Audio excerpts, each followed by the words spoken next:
So Henry, you have a program that you call Crops for Health. Yes. Can you tell us a little bit about Crops for Health? Crops for Health emerged out of the desire to provide the consumer with healthier food choices by working by biomedical scientists, working with people such as yourself, plant breeders, producers, to select not only for important agronomic traits of which yield is key, but also to package the good agronomic traits with traits that would also improve human health. Because as we've learned, as Crops for Health has grown, agriculture needs to be considered an instrument of public health.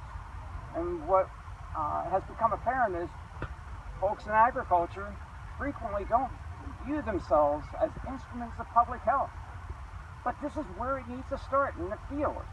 And in the same vein, people in public health frequently look at folks in agriculture as not partners, but perhaps even enemies. And we need to change that. And Crops for Health is really, its intent is to train our students so that, in fact, we benefit from what I refer to as the genius of the end. Working with agriculture and public health, we can do the best job of improving the nutrition and the overall well-being of our population.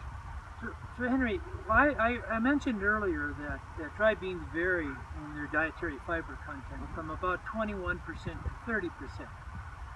Do you think the average public knows that varieties differ for their nutritional composition? No, and in fact that is one of the key things we've learned in Crops for Health, is that a key to healthy food is taking advantage of differences among varieties. And let's take the fiber example. We'll call that genetic variability or diversity. Yes. Right? Okay. So we take advantage of that genetic diversity instead of providing a serving of beans that perhaps provides 4 grams of fiber. If we're smart and produce bean varieties with high inherent dietary fiber, we can change that 4 grams of fiber per serving of bean to 8. Why wouldn't we want to do that when 95% of Americans have a deficiency in their dietary fiber intake, and that deficiency is 50 to 60%. Simply by increasing or including post crops in the diet, we could close the dietary fiber gap. Something that public health producers of food have tried to do for over 30 years, but they've excluded post crops from consideration.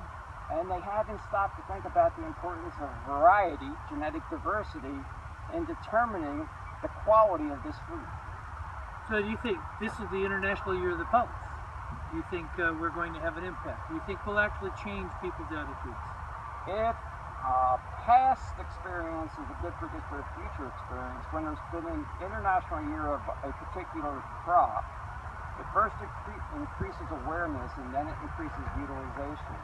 So I think there's a good chance that, in fact, many people don't even know what a pulse is. They'll learn that pulses are grain legumes.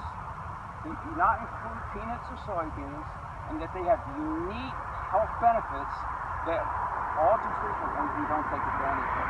So my hope would be awareness and then utilization will increase because of this important International Year of the Pulse. There you have it, right from the Crops for Health originated. The horse's mouth. Thank you, Henry. Appreciate your time. Well, you're welcome, Mark. I appreciate our collaboration. Good.